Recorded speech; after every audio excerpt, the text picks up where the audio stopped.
Baiklah, Assalamualaikum warahmatullahi wabarakatuh. Perkenalkan, saya Lucy Ramawati dengan NIM 21060019.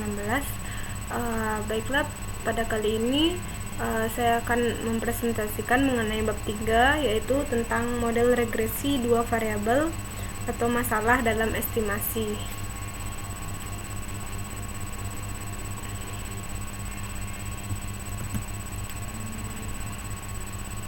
Baiklah, yang pertama yaitu sebelumnya saya perkenalkan dulu metode ordinary least square ini dipersembahkan oleh Carroll, yaitu seorang ahli matematika Jerman.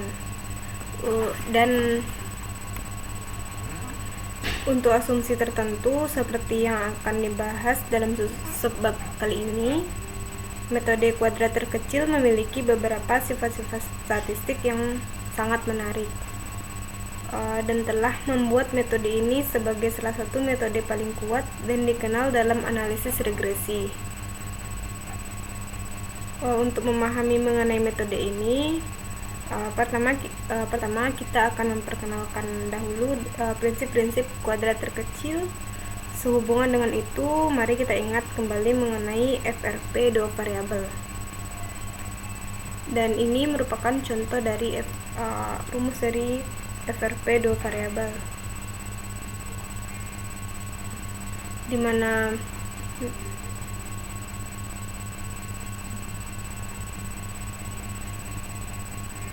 y ini adalah nilai y dan y ini merupakan estimasi atau rata kondisional. Baik,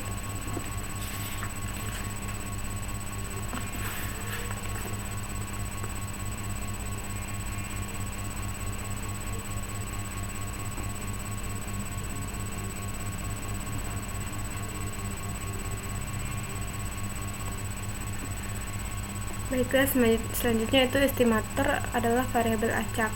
Jika penaksir kuadrat terkecil B1 dan B2 adalah variabel acak, lalu apakah mereka berarti varians, covariance, dan distribusi probabilitas? Lalu bandingkan sifat penaksir alternatif dengan properti dari estimator kuadrat terkecil.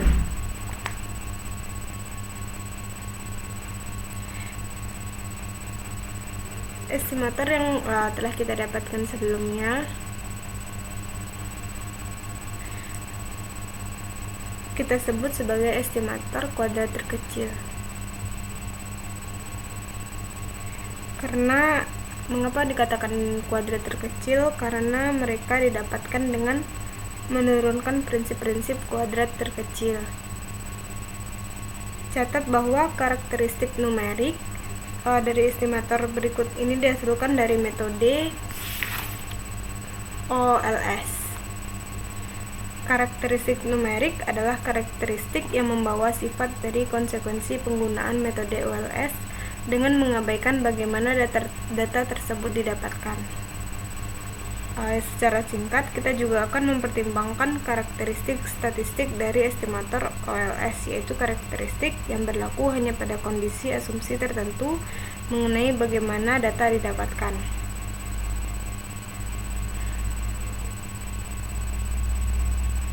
Ini merupakan dari contoh dari rumus kuadrat terkecil, estimator kuadrat terkecil.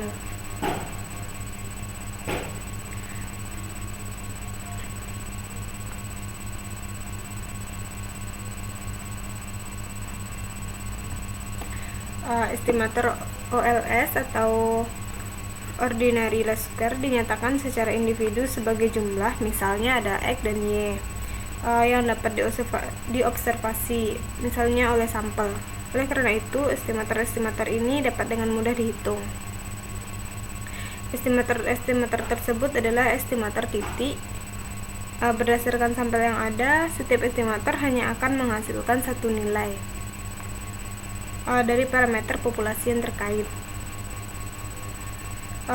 Jika estimator OLS telah dihasilkan dari data sampel, garis regresi sampel dapat dengan mudah didapatkan.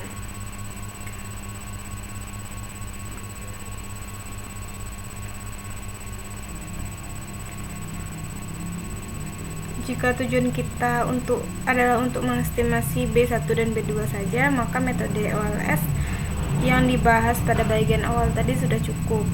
Tetapi tujuan dari analisis regresi bukan hanya untuk mendapatkan B1 dan B2 saja, tetapi juga untuk mendapatkan inferensi nilai sebenarnya dari B1 dan B2.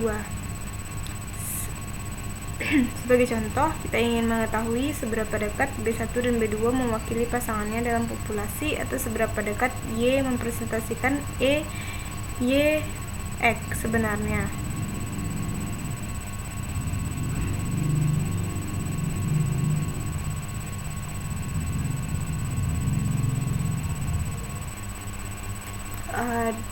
Dengan cara yang sama, estimator B1 dari intercept atau istilah konstan dapat ditunjukkan menjadi sebuah berisi penaksir dari B1 ketika model ditentukan dengan benar.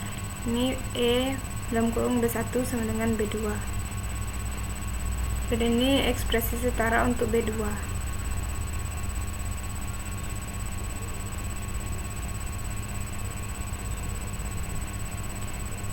Ini merupakan contoh dari varian dari BI, dan ini merupakan dari A, ini sigma.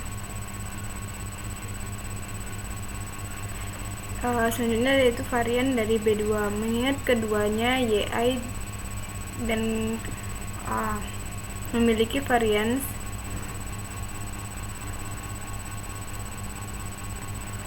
B2 ini merupakan fungsi dari YI nilai, tapi varian B2 tidak melibatkan YI secara langsung.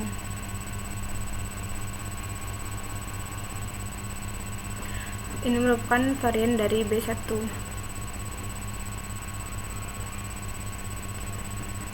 Dan ini merupakan kovarian dari B1 dan B2.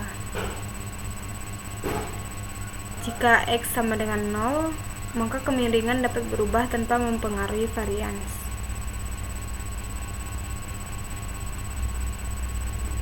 Ini merupakan estimator tak bias.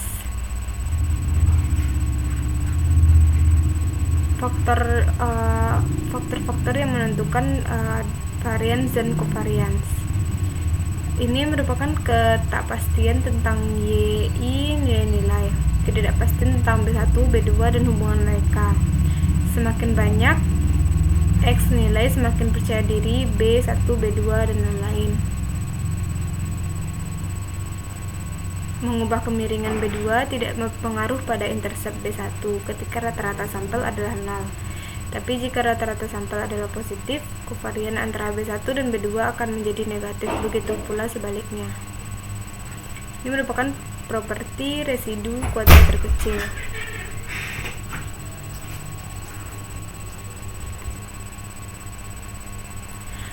Garis regresi linear harus dilewati melalui rata-rata sampel X dan Y. Ini merupakan dekomposisi jumlah kuadrat. Ini merupakan untuk mengukur variasi. Ini TSS merupakan jumlah total kuadrat, RSS ini merupakan jumlah sisa kuadrat, dan ESS ini dijelaskan jumlah. Dan selanjutnya itu R2, ukuran atau kebaikan fit.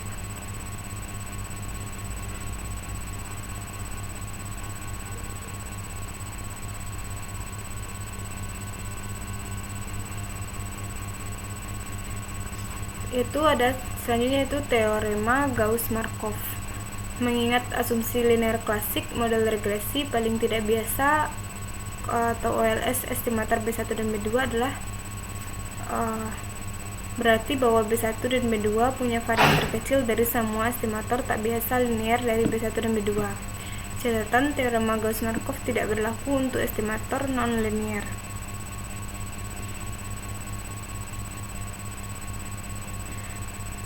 Model Gaussian, model standar atau CLRM merupakan titik acuan dari sebagian besar teori ekonometrika yang memiliki selanjutnya yaitu teorema limit pusat. Jika Gauss-Markov asumsi berlaku dan ukuran sampel N cukup besar, maka penaksir kuadrat terkecil yaitu B1 dan B2 memiliki distribusi yang mendekati distribusi normal dengan akurasi yang lebih besar semakin besar nilai ukuran sampel N. Efisiensinya yaitu B, K adalah estimator tak bias yang efisiensi jika untuk A ukuran sampel yang diberikan N. Itu perbedaan dari BK adalah yang terkecil. Konsistensi BK adalah penaksir yang konsisten dari B. Jika kemungkinan BK adalah 1, artinya sebagai ukuran sampel semakin besar, yaitu BK akan lebih akurat. Prediktor kuadrat terkecil yaitu YI pangkat diberi nilai penjelas variabel XI, yaitu dengan memprediksi nilai variabel dependen YI dari hasil estimasi OLS.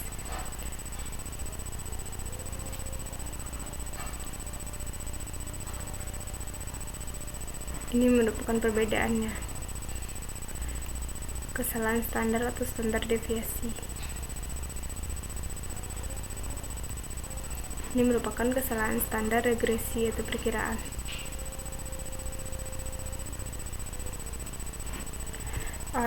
Baiklah, sebagai kesimpulan, kerangka kerja dasar dari analisis regresi atau CLRM didasarkan atas beberapa set asumsi.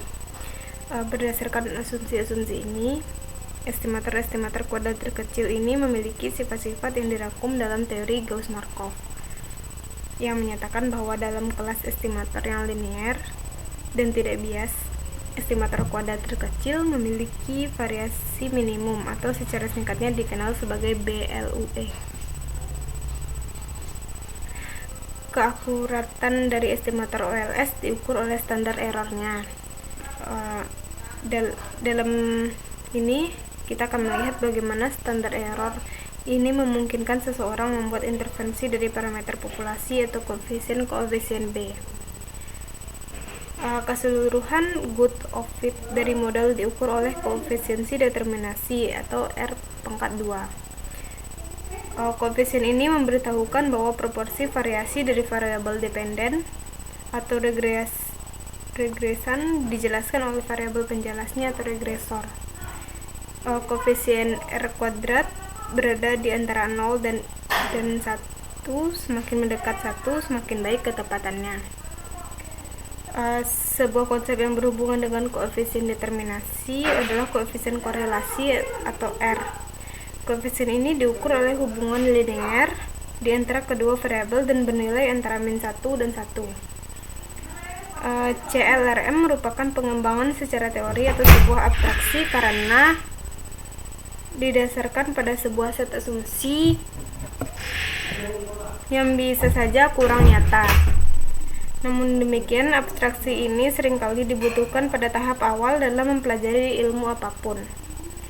Sekali CLRM telah dikuasai, maka seseorang dapat mengetahui apa yang terjadi jika suatu atau lebih asumsi tidak dipenuhi. Bagian pertama dalam presentasi ini didedikasikan untuk mempelajari CLRM.